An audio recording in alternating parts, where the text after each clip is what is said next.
5, the question from the teacher is, how did you get to 5? Tell me your story. I want to know how 2 plus 2 is 5. I'd love to hear it. And you don't know what the child is thinking. So I think, I don't know if it's a policy thing where I can write it on paper and get the government to say, let's not create robots. I think it's something our school systems and you have to think about. The second thing I think came from Somnathji about CCE. I think CCE was designed with the objective of assisting teachers and school systems in a classroom to help understand. It is formative assessment. The idea was to help you understand where the child is. Unfortunately, what CCE is doing is it's making you fill up a lot of paperwork.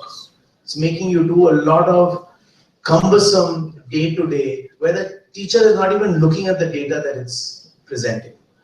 One way, one solution, and again looking at some of the progressive countries, formative assessment is something that you should be doing. You don't need CCE, you don't need paperwork, you don't need forms. It certainly should not be submitted to anybody.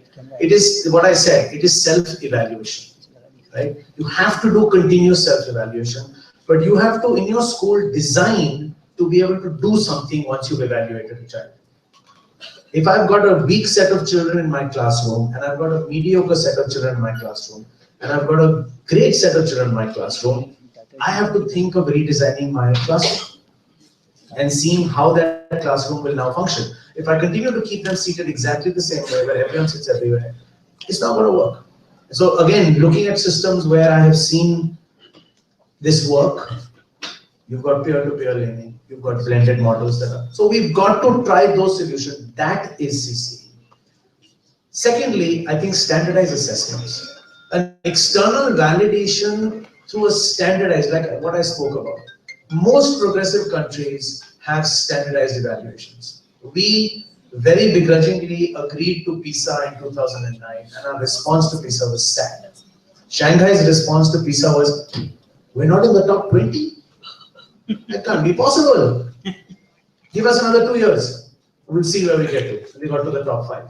Our response, हमारे बच्चे ऐसे सीखते नहीं हैं, हम PISA कभी नहीं करेंगे. So let's wake up and smell the coffee. The reality is that our children are not learning.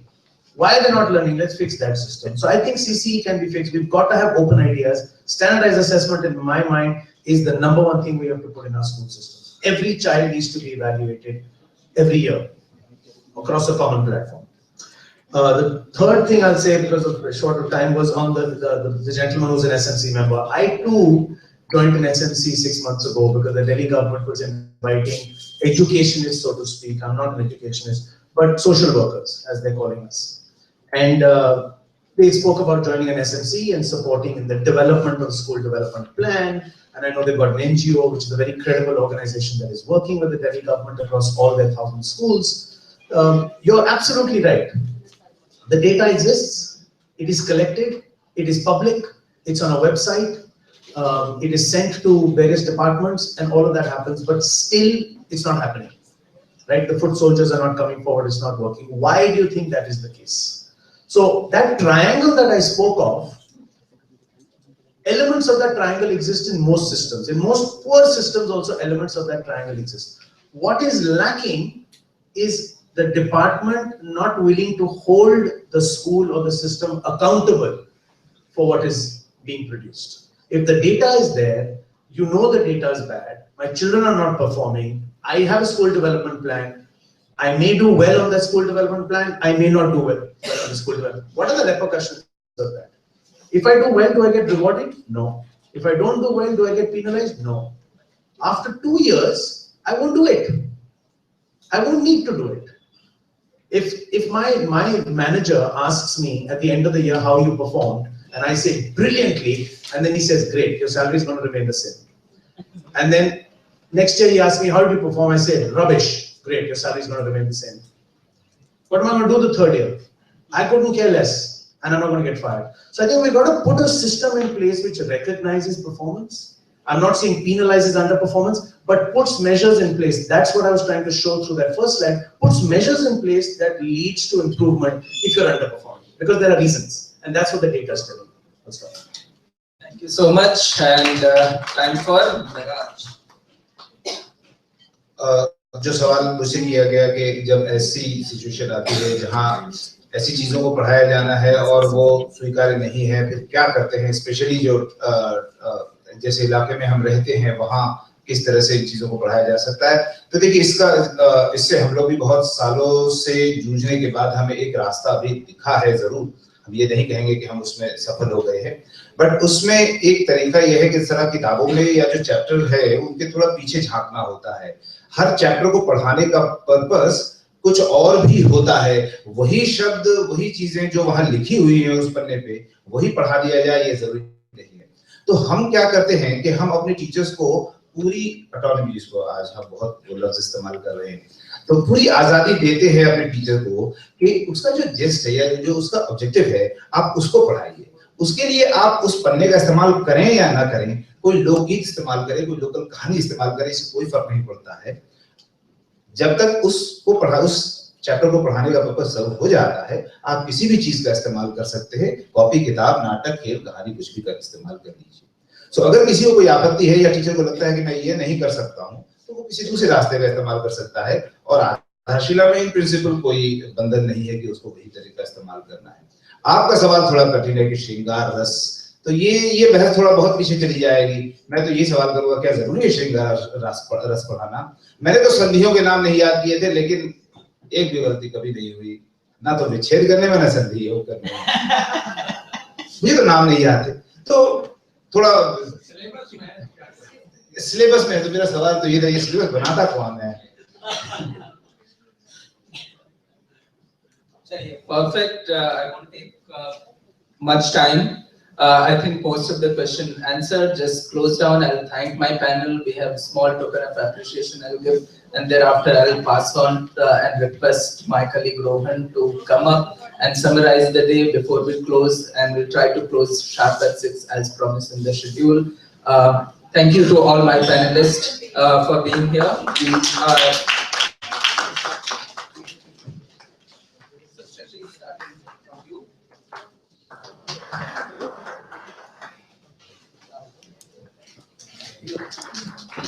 and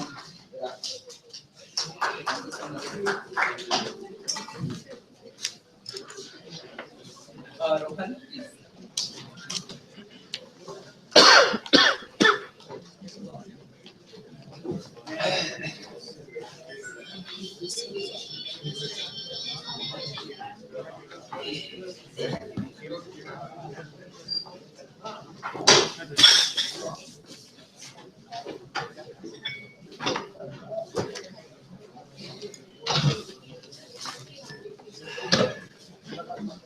I think I really would not take much time. I think at the end of each of the panels, we have already summarized the discussions, and we also have participated in a few of the questions and answers. So, I mean, let's look back at the dates. I think I do still want to answer John's question that what CCS has been doing and what somebody else asked what happens after we go outside this room. So let's just think a little bit about that, and we'll conclude within the next 5 minutes or so. See, in terms of why have we curated this platform of School Choice National Conference? It's basically the CCS believes in choice in education, the parental choice, which champions the cause of parental choice. So we have to continue the dialogue around it, because when school choice campaign started in India, I don't think that nobody in India actually essentially even talked about school choice as a philosophy. So we have. And you know that we are promoting certain ideas on one hand, but at the same time we are also trying to popularize a particular concept which is completely not taken for granted. So year after year we continue meeting on this, so that more and more people start talking about it. If you ask me how many people from last year's School Choice National Conference are in the room today, I see 80% fresh audience, which is a great thing. So 80% more people actually start talking about some of these ideas. So that's essentially what this platform does. And of course, to get different stakeholders in education on one platform and hear each other and share ideas. So I do look back at some of these conferences that I have been personally a part of, and do see this serving a tremendous purpose, not at the risk of self-backtracking, but I think it does work very well. We have got testimonials to that effect from participants. In terms of what do we do outside this room, In any other conference, this would have been a very difficult question. In this conference, we actually did think about what we are planning to do. See, a new education policy draft is about a month and a half away from now. The committee which is forming the drafting the report at the moment, inviting different civil society organizations and experts to make presentations to the committee on what would they like to see in new education policy. Some of the discussions that we have had here, and when I was thinking back about the day, I think today we have focused significantly on the causation part, on the effect part. We also need to see much more solutions, and I think some of you might have certain solutions. Do write to us. We would like to certainly send that document to people who are working on NEP, the drafting committee, of course, and the officer on special duty in MHRD who is working on NEP. We would certainly like to send this document. This is not the first roundtable on new education policy that CCS has done. We had one roundtable in November. We actually personally met the Honorable Minister Smriti Irani and presented our recommendations to her. We had another roundtable on 5th of December with Brookings India, where we again have a bunch of recommendations for NEP, which we again plan to submit to MHRD. We are working on the report. Similarly, out of this conference, we don't think we will have any more public platforms after this before NEP is actually launched, because there is very little time, and they already had about 1 million